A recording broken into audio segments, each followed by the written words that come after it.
In total, Belgium has spent 1,442 days on top of the FIFA World Rankings, which is more than the likes of Germany, Argentina, France, Italy, and the Netherlands.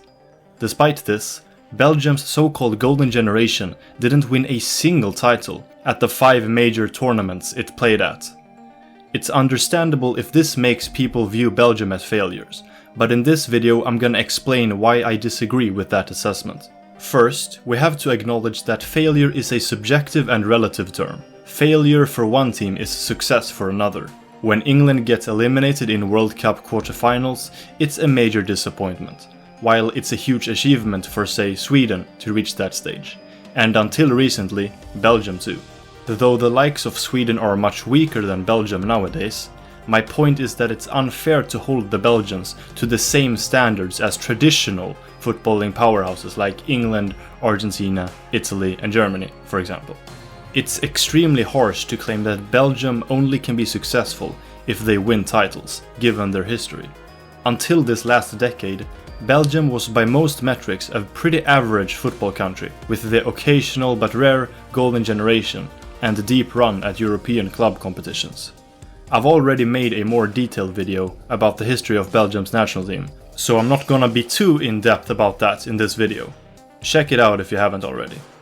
But the big takeaway from Belgium's football history is that they weren't a powerhouse until recently, and the mere fact that they ever achieved that status makes it unjustified to call them failures. Just look at their record at major championships from when their golden generation first showed itself at the 2014 World Cup to the most recent tournament in Qatar. Only France exceeded Belgium. Yes, winning a title would of course be worth more than any point tally on this artificial table, but Belgium have still been really impressive.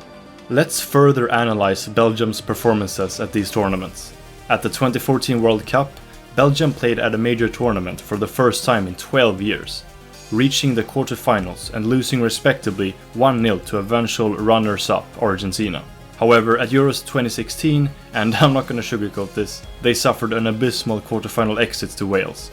But try thinking of a single team that hasn't suffered a similar or worse departure from a championship during this period. It's inevitable at some point, no matter how good you are. The titles won by Germany, Portugal, France and Italy in this period of course largely negate the humiliation of their other disappointing tournament exits, but it's still unwarranted to view Belgium as failures. At the 2018 World Cup, Belgium was the second best team and would have most likely become world champions if they didn't suffer that narrow semi-final loss to France.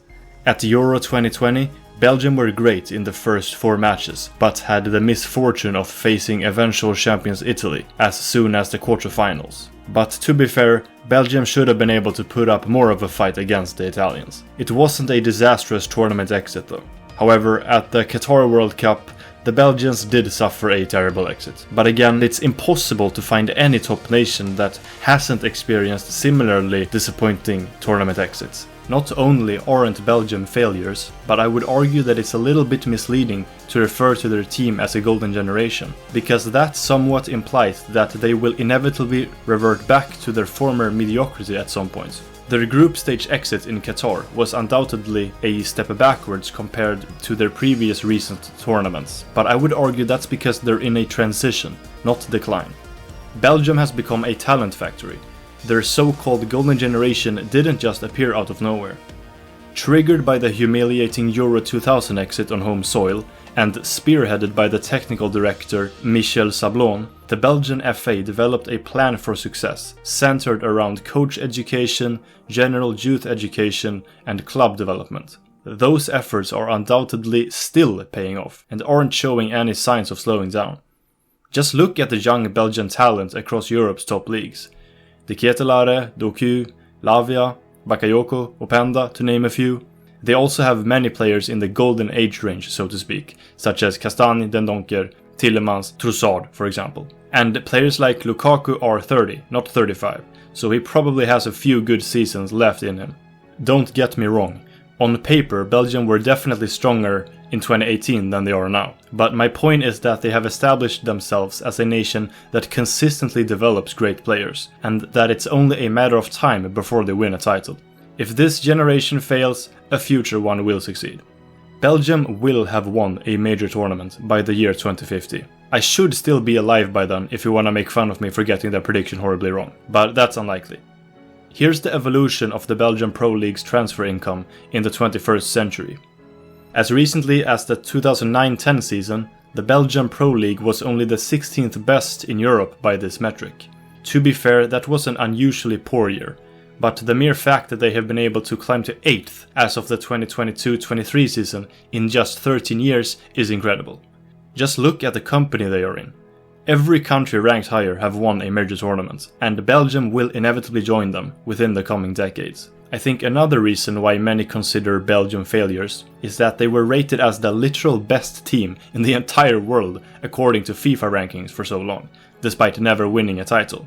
If the Belgian national team had went around obnoxiously bragging and gloating about being the world's best, I would understand if people disliked them. But they haven't. It's not their fault that the FIFA rankings are inaccurate. Direct this criticism towards FIFA, not Belgium.